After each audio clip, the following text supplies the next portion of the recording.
Hello, hello, hello, and welcome to another offshoot video. Episode number 14 in the offshoot series. This is Lorelei's house. We all know, if you've been following me, that me and building I can decorate my life away, but actually like coming up with floor plans and things like that in The Sims 4 is a bit, I don't say difficult for me, but it's still, I'm still learning what kind of builds I like, how I like things to look, how things logically should fit together. I do consider myself like a low-key architect because I design things all the time on paper. Just, thinking about my future house and what I want it to look like. I'm obsessed with HGTV and all of those like dream home makeover shows, obsessed with them. But actually like building it in The Sims, especially after not having played The Sims in a very long time, it can feel a bit daunting. But I wanted to play on the fact that Lorelei is a black widow and give this a black facade, so you'll see me trying on numerous black facades for the exterior. And normally when I do build, I build inside out, so I'll decorate the rooms and make the rooms look a certain kind of way before I start working on the outside. Most times, if I'm honest, I forget the outside and then realize, oh, this should look pleasing from the exterior also. So you'll just see me struggle bussing with like the roof and things like that right here, which I'm actually glad I started because it set the tone for the rest of the house. And it kind of gives me my cheat code for how I will do roofing from now on. I will have a flat roof aesthetic in all my builds that I do from scratch. And I consider this from scratch because ultimately I said forget whatever was already here. I'ma just delete. And I think it was clever what I did. I think giving it a eco roof, living roof, which is what I would want for my real house anyway. I think that was a clever thing to do. And I will say what you will see. I told myself I was going to leave her some monies, about 5,000 simoleons. By the end of this, babe, she ain't got nothing. So we are going to have to get her married off exponentially once the gameplay actually starts. And I chose, this is Glimmerbrook, I believe. And I just picked when I say Siri picked a number between 1 and 15, and it was 13, 12, 11. It was 11 because Glimmerbrook will be 11 on my home screen. So it was the number 11. So I just put her in Glimmerbrook and just chose, I did free real estate because the challenge says nothing about making her do rags to riches and be impoverished. If you watch my Monday Makers Madness series, you know that I have not even a love-hate relationship with rags to riches. I'm pretty sure it's a hate-hate relationship with rags to riches. I am not a fan of starting off poor and having to make money from scratch. This foyer is going to give very dark and very think of who is that, the Adams Morticia, but with some flavor. Like it started off with me thinking I know that I want to carry the black theme inside of the foyer, but she is a green babe, but I didn't want the whole entire build to be green because she's wearing green, so I didn't want everything to be clashing all the time. And so I left most of the green to things like plants and such, and I just try to make sure I brought black into all of the rooms as much as possible, with the exception of the kitchen. To be fair, I only finished the kitchen, her bathroom, and her bedroom, and then The bedroom, I'm probably going to add some more clutter, some more decor pieces once she marries her first victim and we take all of his fortune. Then we're going to come and upgrade her house. So I didn't bother trying to be reasonable with the things I purchased and her simoleons and such, because in my mind she's marrying these people so she can upgrade her entire existence. And so this is her place, this is her home, no one else will ever live here but her. And so she will put their graves in the backyard.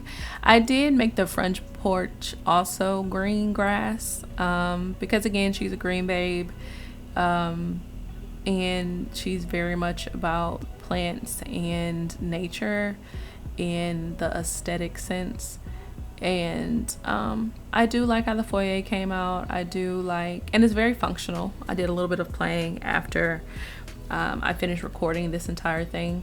I did a little bit of introducing her to the neighbors. Well, they came over and invaded her private space, so but introducing her to the neighbors and letting them, sit in the foyer and interact in the foyer, and it actually no issues in terms of the interacting.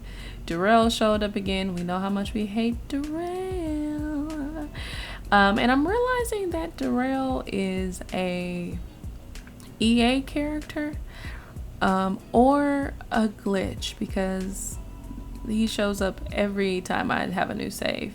I think I did a credit him to a Simster. What do you call people who play the Sims? It's not Simster, y'all. That's actually, what do you call people who play the Sims? Am I wild? But yeah, anyway. So yeah, that I'm upset that I don't know. It's not called a Simster though. But so you can see me right now trying to, even though I've selected the entire room, I only actually care about the kitchen. And you'll see me go through a bunch of changes in terms of floors, and a bunch. It's a lot of it in here. But my main focus was having a place for her to eat, sleep, and use the bathroom, so her basic needs were met. She don't need company right now. And the living room will be the guest room / guest bathroom.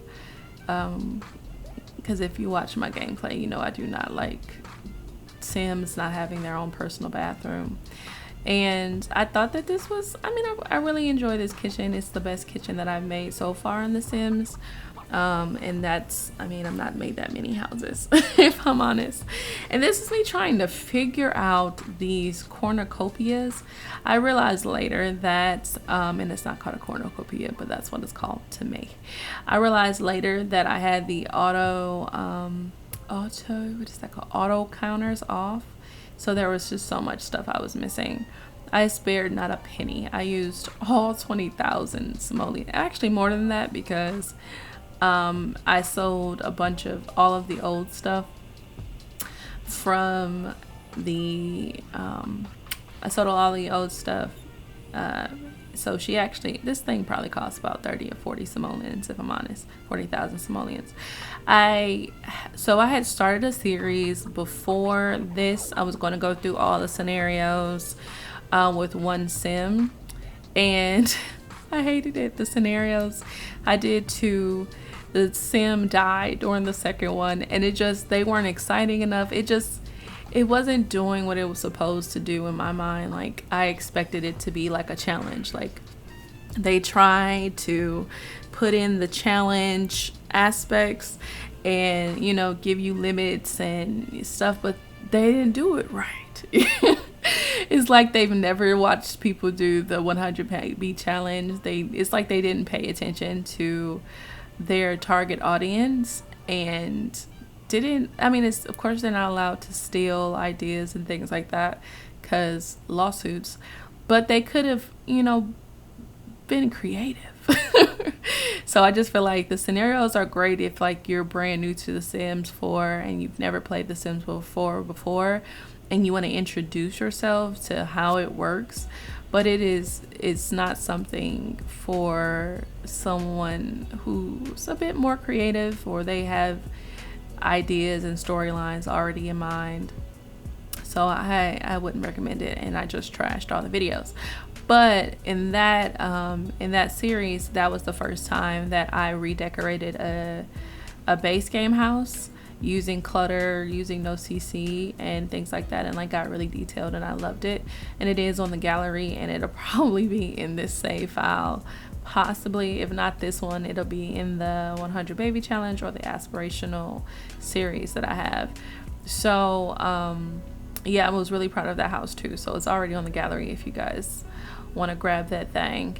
No CC, so you should be perfectly fine. There are some walk-in issues in the spaces I made, but it is a small house, so probably like 3 people can visit. Definitely only for 1 person to live. But I'm very proud of this build so far. I like adding the clutter and the personality. You will see me struggle bus with so many of these tools and these windows, and yeah, but it was an enjoyable experience. And I think I can talk through this. I think I can make the whole 20 minutes. But what you'll see me doing here is trying to make division between that was terrible, between the living room and the kitchen, with the black towels, which, I mean, it's not a bad idea, but it was such a massive space that I felt like it would have been a massive wasted space. So eventually none of this sticks. I was also going to do like a top 5 like best fast food fries and stuff like that, just because I know, watching back some of my videos, sometimes I want to just like forward through and do voiceovers and stuff like that. And so let me see, what are my, okay, I think maybe I should do the worst fries I've ever had, because yeah, so I'll do my 5 top restaurant fries, fast food chain fries, and the 5 worst. Maybe do I even have 5 worst? I don't even know. We're gonna find out. I am from the South, and so I'm lucky enough to experience Chick-fil-A since I was young. I've never not had an opportunity to have Chick-fil-A. So Chick-fil-A used to be number 1 on my fry list, but the quality of the fry has now become like McDonald's like quality. Like as soon as they're cold, they're bad, and I'm not used to that from Chick-fil-A. It's just, nah, that ain't what they do. And I know it has to do with the pandemic and, you know, a lot of stuff like that, but Chick-fil-A is still in my top 5 because overall it's always going to be quality, especially if they're fresh. But it's not, what is my number 1 fry then? Because I don't even know. I should have wrote this down. But like all things, I'm just doing it so it gets done, okay? But I love Wendy's fries, especially once they switched from whatever they were doing before and actually did the Wendy's potato cup fries. Those things are bussin'. So, okay, let me just say what's in my top 5, and then I'll go and put them in order. So Chick-fil-A fries, Wendy's fries. Do I not like other fries? Oh, snap. You know what? McDonald's fries actually is top 5, but they have to be fresh and you have to eat them immediately. Once they're cold, baby, you can't, there's no going back to that. It is done. They become the worst fries ever. Actually, no, they're still better than Hardee's fries. Yeah, so Chick-fil-A, McDonald's, Wendy's. Are those the only fries I like? I can tell you fries I hate for sure. I don't know why I'm making this about food, but maybe I need to go eat some food. But anyway, the worst fries I think I've ever had from a fast food chain is a tie between Arby's and Hardee's. I was so hopeful for the curly fries from Hardee's, and I was like, oh, they're gonna be seasoned, oh, they're gonna be so delectable. Man, just a disappointment. There's like this aftertaste I can't explain. It's not even freezer burn. It's a no-go for me. So sorry if you like those, my friends. And maybe my region just doesn't do them properly, but they're a no. So Hardee's fries are the worst fries I've ever eaten. Arby's barely above. Checkers, I also like Checkers fries. Their recipe has changed. My grandmother used to work as a manager at Checkers when I was growing up, and she used to bring us Checkers fries all the time, and with the way I was obsessed. Some places call it Rallies, but Checkers Rallies, their fries are still delicious. All of them have to be eaten hot and fresh. There's no way to enjoy these fries unless they're fresh, babes. It's just I can't even think about fries that are reheatable. I used to be able to reheat Chick-fil-A fries, and they used to be fine. Even in the air fryer, them things don't be thinking no more. Oh, I used to love. I'm so disappointed. Anyway, so Arby's and Hardee's, bottom of the barrel, bottom of the list. Stop it. Burger King fries are gross too. Burger King fries taste like freezer burn, which is why they're higher than Hardee's and Arby's, but they're so bland. Not even enough salt. It's something about them to where it's like it's probably not potato. I don't know what's wrong with Burger King fries, but they do not hit in any way, shape, or form. So Burger King above Arby's, Arby's above Hardee's. Taco Bell doesn't have fries, but they've got potatoes, like little potato chunks that they put in their vegan, not even vegan, let's say vegetarian. Nothing about Taco Bell's vegan. And their vegetarian, let's go away from that. What other fast food chains existed? I haven't eaten fast food in a while now, which I'm proud of, even though I crack sometimes, probably once a week, and go get some Chick-fil-A fries. But yeah, so I don't know how many it is. So my top 4: Chick-fil-A, Checkers, Wendy's, and instantly forgot the 4th one. This is why you write things down, guys. When you're planning on ranking things, you should probably write them down. But anyway, I mean, you can always mute it's too late now, it's almost over. But anyway, I hope that you're enjoying my evolution and watching how things are coming out in this house. I'm actually very proud of it. I do like how well I had the black and white mixed with the green, and you know, just the integration of all the colors and things that I didn't think would go together well, but actually turned out pretty decent. Again, the guest bedroom / guest bathroom does not exist right now. I am going to leave the brown walls in that space along with the floor. I do like that aesthetic right now, but that could change completely. I tend to change my mind once I've lived with something for a while. So right now what I'm doing is just wrapping up, because I'm realizing I ain't got no money. Ooh, ooh. And so I'm just rearranging the room and the spaces and putting some final touches on it. So I've been Lauren Brenai. I hope you enjoyed watching this and listening to me ramble. Drink your water, eat you some food, and may love and light guide you guys. I'm out.